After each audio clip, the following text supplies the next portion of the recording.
নমস্কার, আপনারা দেখছেন নিউজ টাইম 87। আমি আপনাদের সঙ্গে রচিতা।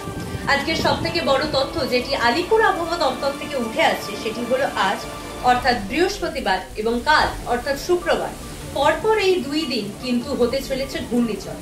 ঘূর্ণিঝড়ের আশঙ্কা কিন্তু প্রবল এবং এই ঘূর্ণিঝড়ের সঙ্গে হতে চলেছে হালকা বজ্র বিদ্যুৎ সহ বৃষ্টিপাতের সম্ভাবনা।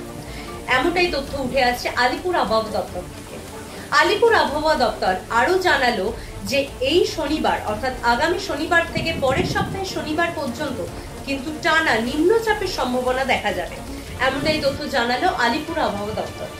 পরপর এই 2 সপ্তাহ কিন্তু হালকা মাঝারি ও ভারী বৃষ্টিপাতের সম্ভাবনা দেখা যাবে এবং এই হালকা মাঝারি ভারী বৃষ্টিপাতের সম্ভাবনার সাথে সাথে কিন্তু আলো ও বিদ্যুতের ঝলকানিও দেখা যাবে পশ্চিমবঙ্গের বিভিন্ন জেলায় জেলায়।